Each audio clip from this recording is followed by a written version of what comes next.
Merci, Madame Attila. Monsieur McNamara, vous avez la parole.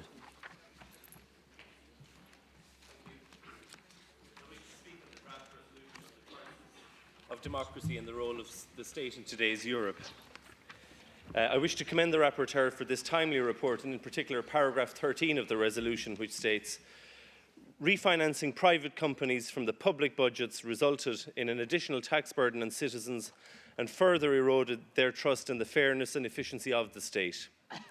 Listening to yesterday's plenary debates, one could be led to believe that the Eurozone's debt crisis was caused exclusively by borrowing by reckless member state governments. That is a fallacy which needs to be dispelled. This month, Spanish citizens became ultimately responsible for repaying the 100 billion bailout of its banks announced at the beginning of June. As the Spanish Fund for Orderly Bank Restructuring, through which the funding will be channelled, is part of the Spanish government, bailout loans will be on Spain's sovereign books. This will push the Spanish debt to GDP ratio to nearly 80% from the 68.5% level at the end of 2011, and further from the 60% target contained in the Fiscal Stability Treaty, introduced at Angela Merkel's insistence and agreed by 25 of 27 EU member states, all the states which have the euro as their currency, and in Ireland's case, agreed by a referendum of the people only 1 week before the Spanish so-called bailout. Spain, like Ireland, is not in a bailout programme because of a failure to adhere to the Stability and Growth Pact contained in the Maastricht Treaty, now reinforced in the Fiscal Stability Treaty.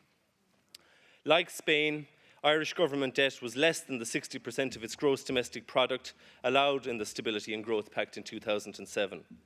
Similarly, Ireland's government, like Spain's, was in the process of paying off its debts. Both took in more tax revenues than their total spending. In contrast, other larger member states regularly broke the maximum annual borrowing level of 3%. Both are in bailouts because private bankers, mainly in Germany but also in other states, loaned cheap money to private bankers in Ireland and Spain without any regard to where that money was going or the adequacy of the bank regulatory system. In 2010, the German Constitutional Court dismissed a challenge to the compatibility of the Lisbon Treaty with the German Basic Law. In doing so, it reiterated that European unification on the basis of a treaty union of sovereign states may not be achieved in such a way that insufficient space is left to the member states for the political formation of economic, cultural and social living conditions. In saddling Irish and Spanish states and their citizens with debts incurred by profligate bankers from across the Eurozone in order to temporarily maintain the stability of the monetary union, that is exactly what is happening. The transfer of debt from private bondholders to citizens marks the colonisation of European states by its banking system. It delegitimises each and every democratic representative from those states, as it renders them powerless to determine social and economic policy, which is instead determined in response to private investors.